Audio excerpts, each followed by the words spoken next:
Wuchang. We finished it on Monday. I had made a video about Wuchang already, about like my first impressions after having put, I don't know, about 6 hours and changed into it because it was like the first day of live streams and stuff. Since then, we've played considerably more, and I have to talk a whole lot about this game because there's a lot of good things about this game, but I kind of feel like in these types of videos, I want to start by saying, okay, so what's the worst thing about it? Because I kind of feel like that is likely what a lot of people are looking for when they want to hear somebody's opinion on a video game. What's the worst part about it? Like, what's the bad thing? Because if you're looking about a video game, you already have like an idea of what are the better aspects of the video game.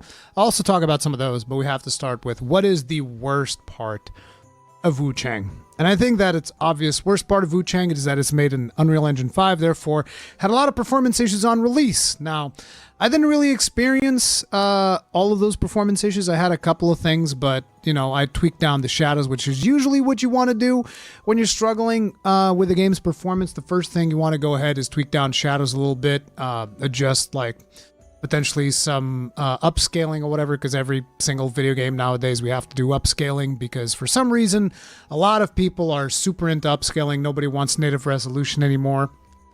You guys are like, what? Who are these people? I see them in my comment section all the time. I remember at one point I was having an argument online and I was like, how about we just render games in their native resolutions? And a bunch of people that said they own 4090s came at me saying, do you know how inefficient it is to render a video game in 4K? And I'm like, do you know how much I don't care? Like, if you're buying something like a 4090, why are you settling for, like, upscaled resolution? I will never understand that argument, but whatever. Neither here nor there. Point is, that is the biggest downside to Wuchang, is that it had performance issues. Since then, there's been patches. I don't know what the situation is like because, like I said, in my system, the game is running pretty smoothly. It was mostly above 100 FPS. If you guys look at the frame counter, right now it's marking 115, and this was being live streamed. Not that live stream affects performance at all for me because we're running a 2 PC setup, but pretty much usually I was running anywhere from 90, like it is right there, to 120 most of the time. And it was running in 4K, upscaled using FSR and all of that shenanigans. But yeah, that is the biggest downside.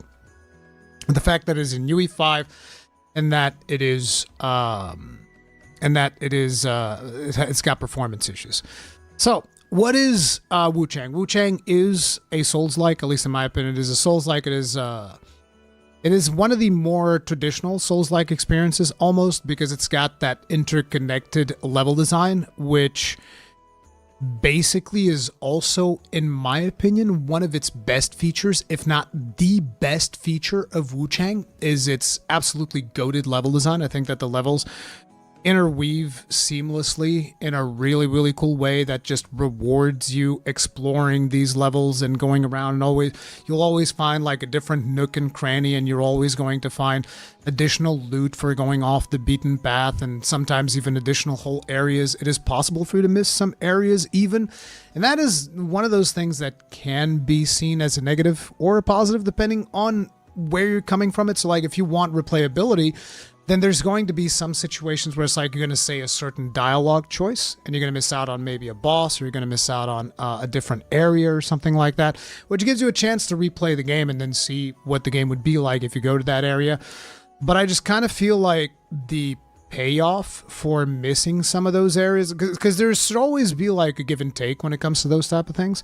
And I just kind of feel like it usually ends up feeling more like a loss, because like, oh, I chose this thing and now I don't get to fight this boss, which is something that did happen to me in the final live stream. Like, we were going through the game in the final level, and we eventually got to a point where a character asked me something and I said an answer, and everybody in chat was going like, oh no, now you've done the thing and you don't get to fight the demon of obsession or whatever. And I was like, oh well, whatever. But other than that, like, the overall flow of the game, to me at least, felt phenomenal. So it is a Souls-like. level design is absolutely fantastic as far as I'm concerned. Definitely one of the highlights. There's no character creation, so you're going to be playing as Wuchang, the attractive female character, which caused some mainstream websites to call the game Gunnar approved.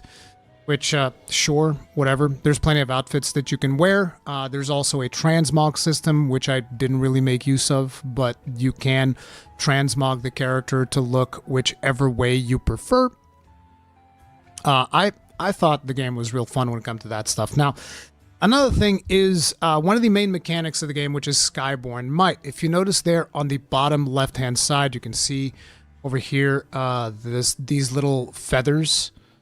Where's my cursor? Over here, you can see these little feathers in the character portrait. You can see them fill up. This is a system of resources. This is the resource that you use for weapon special attacks, as well as magical spells and all of that stuff. And I really like the implementation of this system because it rewards good gameplay rather than limiting the number of things that you can do.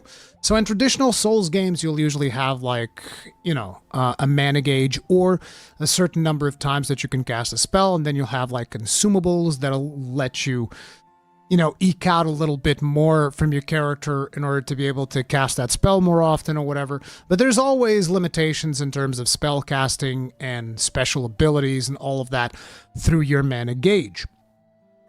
In Wuchang, the way that it works is you do a perfect dodge, you gain the resource which is called Skyborn Might. And then depending on the weapon that you are playing, there are other ways of earning Skyborn Might. So like with the spear, for instance, which is one of the weapons that I used, you can do a certain number of attacks and then you do a special attack and that will convert the stacks that you have from doing normal attacks into Skyborn Might so that you can do special attacks.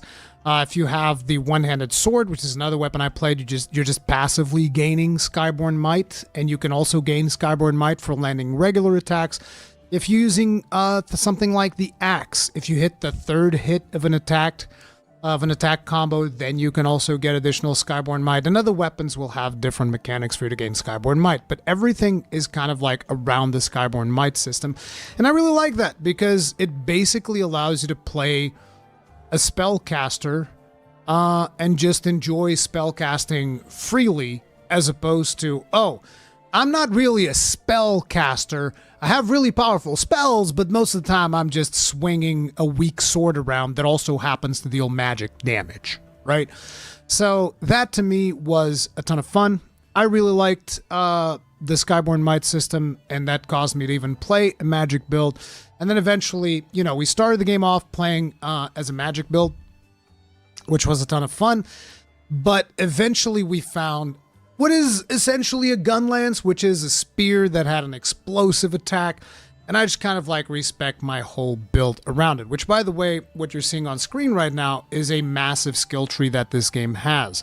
So you have all of the mechanics of a Soulslike coupled together with an RPG skill tree, which, as you can see, can go really, really in depth. Now, the thing about this skill tree that is really, really cool is that, you know how in most Souls games you'll go and you'll collect like a shard of some kind, and that will allow you to upgrade your weapon into like +1, +2, and all that, and you're like, oh man, I really like this sword. And you upgrade the sword to like, say, +5.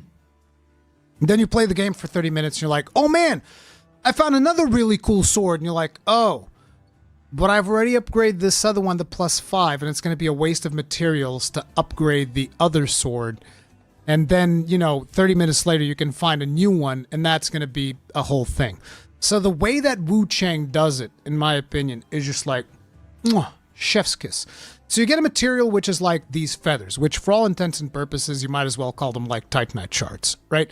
There's different degrees of feathers, like the light feather, the medium feather, the heavy feather. I forget what the name is. I know that one of them was called like a radiant feather.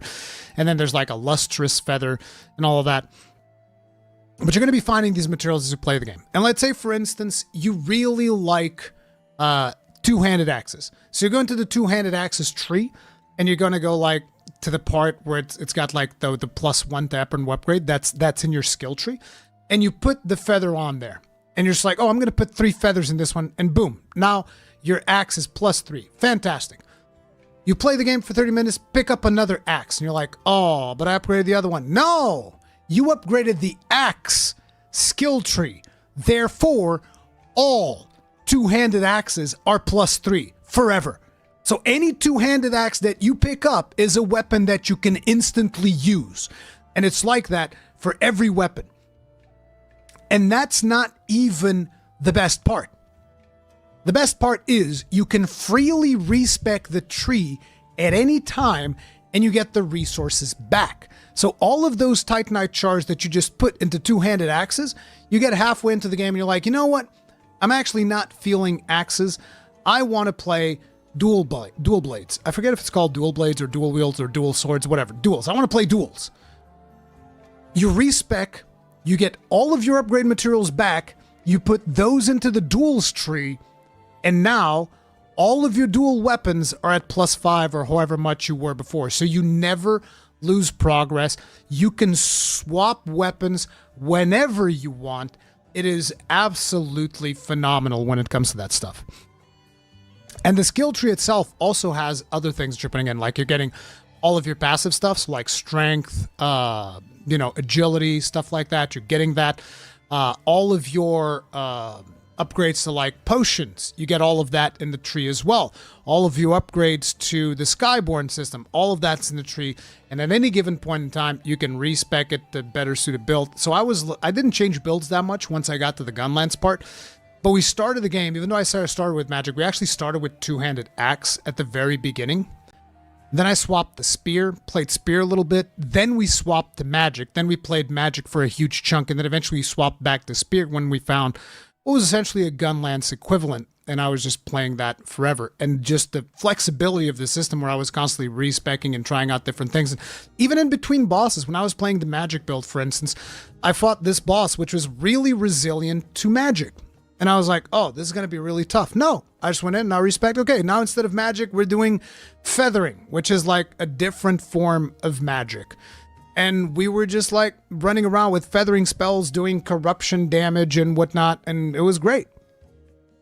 Just constantly doing all of that stuff, right? So skill tree real good. Weapon variety is also really, really fun because basically every weapon has a special skill specific to that weapon. So I had the gun lance, I had the gun lance blast. There's also an axe that does like this overhead slam that explodes. There's an axe that shoots like this cannonball thing almost. There's another spear that is like a Gatling gun. There's one-handed swords that have like special dodge moves where you can kind of like dodge away from enemies. There are some that shoot like icicles at enemies, and there's way more weapons that have even more different special attacks that you can do. Things can get pretty crazy. Also, each weapon will have its own mechanics. So like the one-handed sword regenerates the skyborn might stuff. Long swords will have a parry system, for instance, where you can do Sekiro-style parries. Axes was the only weapon that could actually do standard blocking. So each weapon has like their own set of mechanics. Each weapon has its special ability. And, really, really fun stuff. But on top of it, each weapon also has something called a discipline slot. So the discipline is something that you unlock in the skill tree, and it is another special move, but you get it by unlocking it in the skill tree, which is a little bit different. Then on top of that, each weapon can also be socketed with 3 different stones, which is called the benediction system, which further customize your playstyle depending on what type of weapon that you're playing. You can increase like your spell damage, or you can increase like your slashing damage, or you can have some other crazy mechanic that you can put on the weapon. For a while I had something that increased the AoE blast and damage of the gun lance explosion. Then I ended up having something that increased my damage based on the number of discipline skills, which just seemed like it was way too powerful. But that's another further customization that you can get. Then another mechanic that this game has is actually pretty crazy. I'm probably not going to be able to show it here in the background footage because it's just like it happened a couple of times. But it's something called the madness system, which is based on whether or not you're killing humanoid enemies and how many times you die. Your character can eventually reach a certain level of madness, which is always increasing.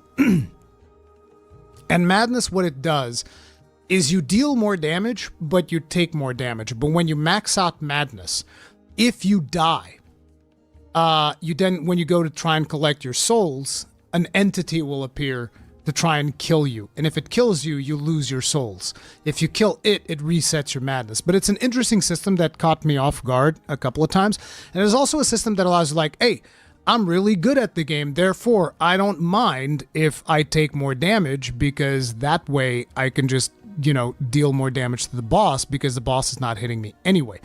So there's this, you know, risk reward. Do you want to take more damage to deal more damage, or do you want to take less damage but you're also dealing slightly less damage? So it's just like a really cool system for people to kind of like experiment with and engage with. And it was funny the couple of times that I was surprised by the madness system when the you know, the warrioress shows up and it's like, here we go, and I'm like, oh no, now it spawned again. And it's even linked to the story. So the madness system is also interesting to interact with. So it does do quite a few different things when it comes to, even though it is a Souls-like, it is doing like its own thing in the genre, which I think is pretty cool. And basically, you're getting all of this for $50 as opposed to the standard industry pricing now, which is like $70, trending towards $80. I forget how many hours it took me to finish the game. I think it was probably around 50 hours, give or take, to finish the game.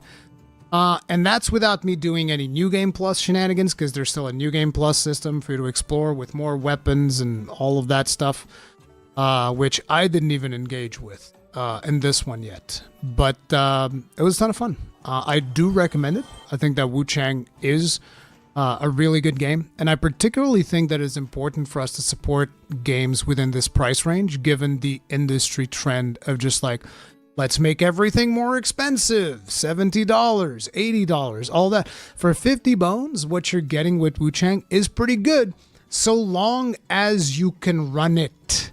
That's the biggest thing, whether or not you can run the game, because of the performance issues that I talked about earlier. But yeah, Devin Widener, thank you very much for the Souls. Tip of the hat. Appreciate support. Thank you. Of all the other Souls-like games, which developer do you think comes closest to competing with From Software? I think likely NeoWiz. I think it's their name, NeoWiz, from the Lies of P guys. I think Lies of P is the closest one. But getting back to Wuchang, a couple of the only other complaints that I had with the game was probably some of the boss fights. You know, there's always going to be the odd boss fight that you're not going to be the biggest fan of. So some of those boss fights were annoying. And even though the level design is pretty much phenomenal throughout the game, I was not the biggest fan of the last level. But those are very specific things, and I think it's going to vary based on who you ask. Because the final level is much more like just like open, and there's got like tons of enemies, and it's just like this big open area. And I'm just like, I don't know, this is a bit of a departure from what we've seen up until this point. So I don't know how I feel about that. But yeah, that is Wuchang. Once again, like I said, I do recommend it. I think it is a pretty fun game. And yeah, that's going to be it for Wuchang.